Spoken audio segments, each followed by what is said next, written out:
afternoon, and thank you for joining us on Across the Fence. I'm Jolene Whitney. The leaves have fallen and some of the summits already have gotten a taste of snow, and if you're like me, that means it's time to finally dig out your skis.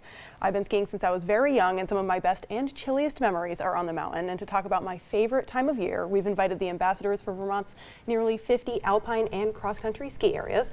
Brian Rivard and Molly Mahar are with Ski Vermont, which represents Vermont Ski Areas Association. They were founded back in the 1960s to help create a legislative, economic, and social environment in which the state's ski industry can grow and prosper while addressing the issues of environmental integrity and economic and social contributions to the state's welfare, while helping the competitive positioning of the state as a destination for winter tourism. So welcome to both of you. Thank you. It's great to be here. We're happy to have you. Love to talk skiing, especially this time of year. I know, and speaking of this time of year, Thanksgiving is kind of an unofficial start to the ski season. So how are things looking?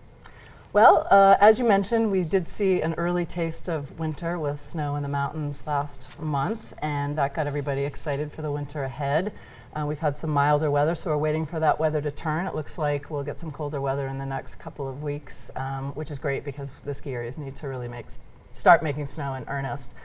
This time of year, we look at early business indicators, which are season pass sales and pacing of reservations for the coming year, and those indicators are strong. So we're looking at setting up for a strong season, and we're just looking for the weather to cooperate a little bit at this point. Yeah, we're filming this in early November. Is the weather something that you watch for a couple months leading up to the winter season? As much as you can. I mean, it's tough to. You don't own a crystal ball. Right, exactly. I mean, we are flipping from an El Nino weather pattern to more of a La Nina, which should favor us more than what we've seen in the past couple of years. So we're just looking for hopefully a better distribution of natural snowfall and colder weather throughout the season. Great, I know I'm hoping for that too. Yes, a lot of people are. And so let's talk a little bit about the impact on the economy. What kind of contribution is the ski industry making to Vermont? Sure, it accounts for about $1.6 billion in economic activity.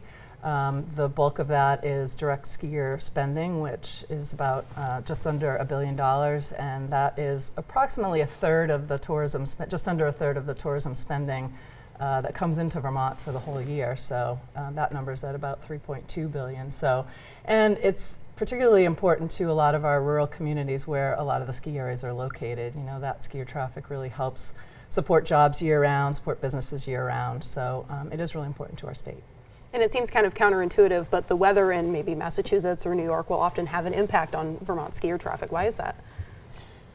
That's largely, I think, a psychological thing where we have a lot of the markets that we generally have your skiers like yourself or Molly or myself that are watching the mountains, are always keeping track of where the snowfall is, where we might be chasing some powder.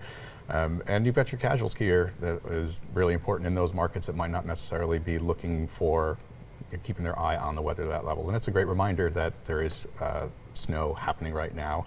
And one of the great things about our website and some of the other digital assets that we have is that you can see real-time conditions up on the mountain, and that's really important because it's easy to forget that, and a lot of times you'll see areas that might be in a period where there isn't storm activity happening at that point in time, whereas up in the mountains you're still getting snow consistently, both natural and man-made. I remember last season we had a number of weeks where we're kind of in between those storm systems, and it was cold, but there wasn't much really going down on the ground. And I was looking at the weather reports, and up on the mountains you're seeing 1 to 3 inches in pretty much every mountain across the state. And without that snow you might not see that. So it's a really great way to kind of jog people's memory and remind them that skiing is happening in Vermont and to come up and visit. Sure, I know anytime it's raining here in the Champlain Valley, I'm like, there's always a chance it's snow in the mountains. Sure, and it often makes the difference between a good business year and a great business year. If we've got those more casual skiers that they're seeing snow in the backyard, so they're thinking, oh, we should plan a trip to Vermont. We should get the family out and go skiing. So it is important. It's helpful. Sure. And as much as Ski Vermont focuses on the economic side, they're also focusing on the environmental component of ski areas. Sure. Can you talk about that? Sure. Skiers obviously come to the mountains for the excitement of snow sports, but it's also an opportunity to be outside in the mountains and the mountain environment, which is really important. And the great thing, one of the great benefits of outdoor recreation is it does get people outside and in the environment and understanding why it's important to protect the environment. So Our ski areas are part of the working landscape, and they view themselves as stewards of the landscape.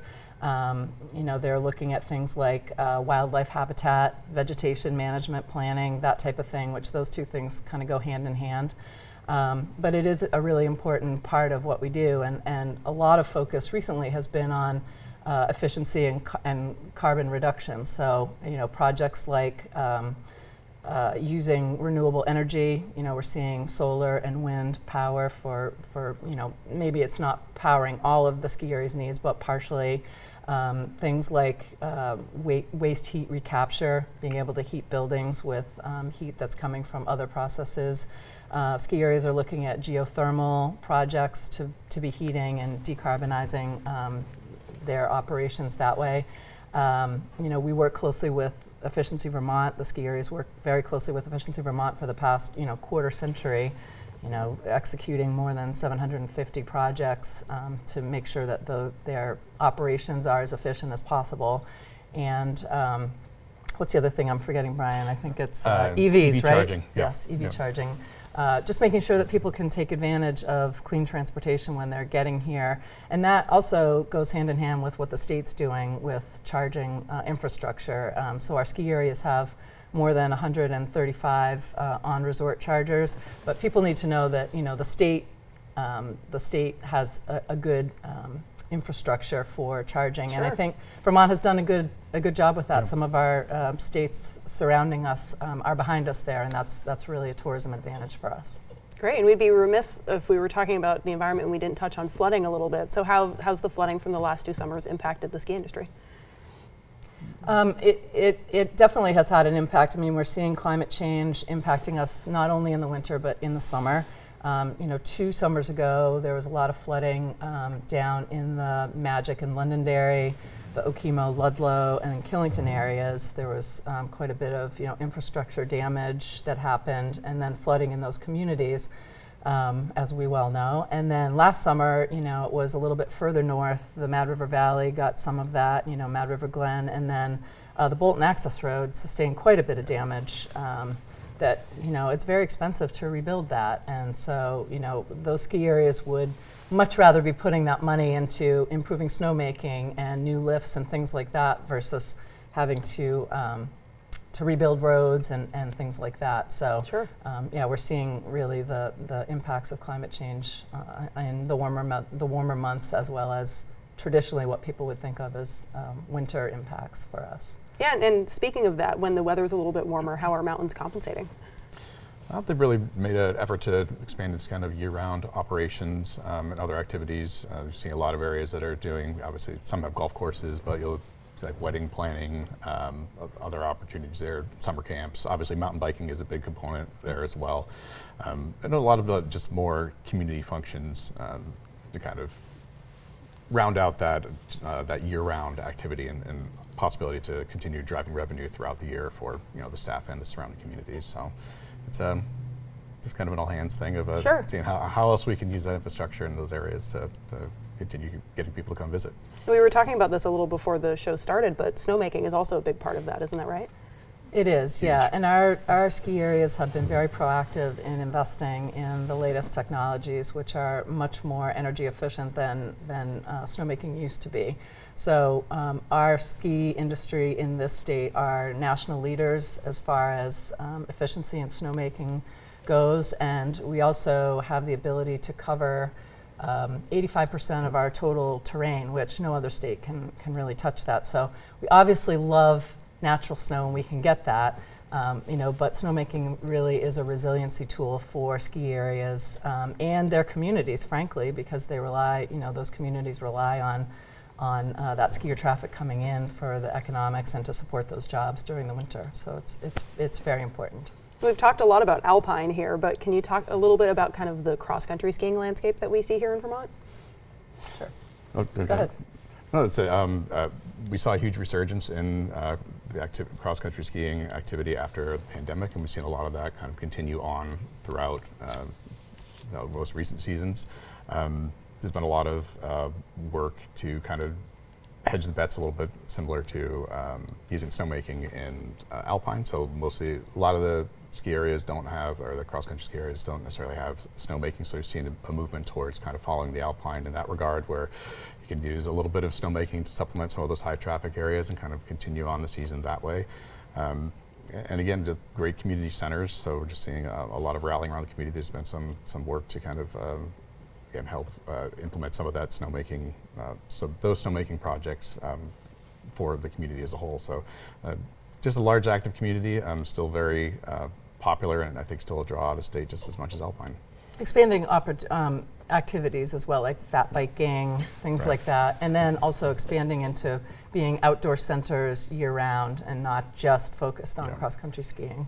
Seeing a lot of movement in that direction as well. Sure, but you're Ski Vermont, but then in the summer you're a couple other kinds of things. Right, exactly. Yes, we support our members, throughout the whole year. So sure. Yeah. And you work with mountains of varying sizes. I was do. looking at your website, and you've got places like Pico, which are a little on the smaller side, and then places like Stowe, which are kind of vast. So what needs do they have that are kind of different? How do you cater to both of them?